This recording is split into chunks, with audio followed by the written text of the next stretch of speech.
Hi friends, সঙ্গীতার হেসেলে তোমাদের সবাইকে স্বাগত। ব্যস্ততম জীবনে অনেক সময় অনেক কিছু হেলদি আমরা বানিয়ে উঠতে পারি না, সময় হয় না, তাই এখানে একটা হেলদি ভার্সনের চিকেনের রেসিপি তোমাদের কাছে নিয়ে এসেছি।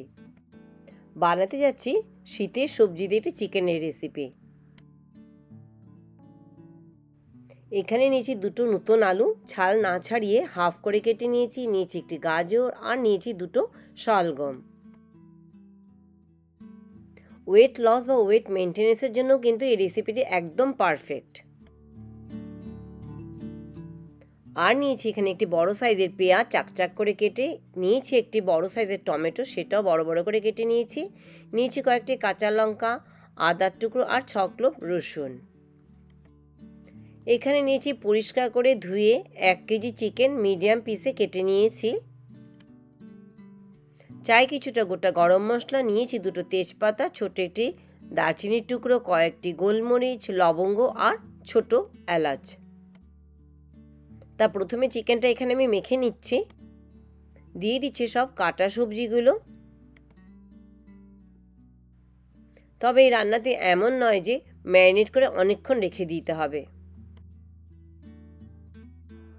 ঝটপট মেখেই কিন্তু রান্না করা যায়। স্টুডেন্টদের জন্য তো পারফেক্ট এই রেসিপিটি। এবার এখানে স্বাদ অনুযায়ী লবণ আর হাফ চা চামচ হলুদ গুঁড়ো আর হাফ চা চামচ লাল লঙ্কার গুঁড়ো দিয়ে ভালো করে মেখে নেব।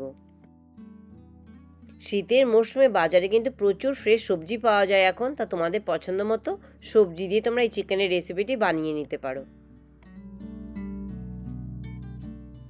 ভালো করে মেখে নিতে হবে যাতে হলুদ, লবণ, লঙ্কার গুঁড়ো ভালোভাবে মিশে যায়। মাংস ভালোভাবে মাখা হয়ে গেছে। এবার স্ট্রেট রান্না করে নিতে পারবো। আমি আজ প্রেসার কুকারে রান্না করছি, তবে এটা কড়াতেও কিন্তু রান্না করা যেতে পারে। প্রেসার কুকারে দিচ্ছি 1 টেবিল চামচ সর্ষের তেল। তেল গরম হলে দিয়ে দিচ্ছি সব গোটা মশলাগুলো। গোটা মশলা থেকে সুগন্ধ বেরোতে শুরু করলে এবার দিয়ে দিচ্ছি মেখে রাখা চিকেন। এই রান্নাতে এটাই সুবিধে, খুব একটা কষিয়ে নিতে হবে না এই চিকেন রান্না করতে। এবার 3 থেকে 4 মিনিট মিডিয়াম টু হাই হিটে একটু ভেজে নেব। এই রেসিপিটি যেমন হেলদি তেমনি সুস্বাদু, তেমনি কিন্তু একদম টাইম কনজিউমিং না, খুব কম সময়ে রান্না করে নিতে পারা যায়। 3-4 মিনিট ভালোভাবে ভেজে এতে দিয়ে দিতে হবে জল। তবে জলের পরিমাণটা টোটালি নিজেদের উপরে, কতটা গ্রেভি চাও তোমরা সেটার উপরে ডিপেন্ড করছে। ভাজা হয়ে গেছে, এবার এতে দিয়ে দিচ্ছি আমি জল। 1 কাপ জল নিয়েছি, মিন্স 30 ml এর মতো ওয়াটার। চিকেন থেকে কিন্তু যথেষ্ট জল বেরোবে, টমেটোও আছে, কাজে অনেক জলের প্রয়োজন নেই এই রান্নাতে।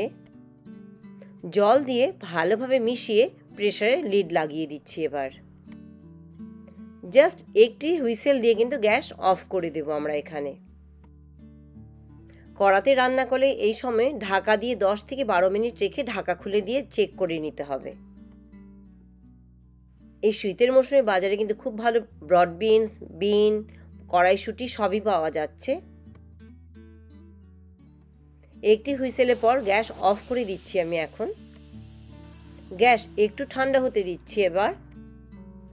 এবার এই চিকেনে দেব কিছুটা ব্রড বিনস, কড়াইশুঁটি আর কুচিয়ে রাখা ধনেপাতা। প্রেসার কুকার মিনিট 5 ঠান্ডা হতে দিয়ে কিন্তু এক্সট্রা স্টিমটা আমি বের করে দিচ্ছি, যাতে ওভার কুক না হয়ে যায়। কড়াতে রান্না করলে সেই সুবিধাটি আছে, খুলে আমরা দেখে নিতে পারছি। এবার ঢাকা খুলে সব কিছু একটু ভালোভাবে মিশিয়ে নিচ্ছি। এবার এতে দিয়ে দিচ্ছি ব্রড বিনস, কড়াইশুঁটি, বিনস আর কুচিয়ে রাখা ধনেপাতা। এগুলো নরম সবজি, তাই রান্না হতে কিন্তু খুব একটা সময় না, তাই পরে অ্যাড করেছি। সব ভালোভাবে মিশিয়ে একবার চেখে নিতে হবে লবণ আর ঝাল ঠিক আছে কিনা। প্রয়োজন হলে এখনই অ্যাডজাস্ট করে নিয়ে নিতে হবে। ধনেপাতা দিয়ে ভালো করে মিশিয়ে 3 থেকে 4 মিনিট ঢাকা দিয়ে আবার একটু সেদ্ধ করে নিচ্ছি। এতে বিনসগুলো সব কিন্তু ভালোভাবে সেদ্ধ হয়ে যাবে। দিচ্ছি ছোট্ট 1 কিউব বাটার, বা টোটালি অপশনাল, না চাইলে তোমরা এটা অ্যাভয়েডও করতে পারো। 1 কাপ জল দিয়ে 1 থেকে 1.5 ঘন্টা রেখে দিচ্ছি। 1 থেকে 1.5 ঘন্টা পর ঢাকা খুলে দেখছি চিকেন কিন্তু ভালোভাবে সেদ্ধ হয়ে গেছে। এবার কুকারের লিড দিয়ে ঢাকা দিয়ে 3 থেকে 4 মিনিট একটু রান্না করে নেব। 3-4 মিনিট পর ঢাকা খুলে দেখে নিচ্ছি, একবার চেক করে নিচ্ছি সবজিগুলো ভালোভাবে সেদ্ধ হয়েছে কিনা। আলু গাজর সেদ্ধ হয়ে গেছে, মানে সব অন্য সবজিগুলোও কিন্তু ভালোভাবেই সেদ্ধ হয়ে গেছে। এবার ঝোলের কনসিস্টেন্সি দেখিয়ে দিচ্ছি। এটা কিন্তু পাতলাই হয়, খুব একটা ভারী ঘন খেতে ভালো লাগে না। তোমরা এমনিও খেতে পারো, আবার ভাতের সাথেও খেতে পারো পছন্দ মতো। তা ভিডিওটা আজ আমি এখানেই শেষ করছি। ভালো লাগলে লাইক, শেয়ার, সাবস্ক্রাইব করতে একদম ভুলো না। পরের ভিডিওতে আবার অন্য কোনো ভিডিও নিয়ে চলে আসবো। সবাই ভালো থেকো, চলো বাই বাই।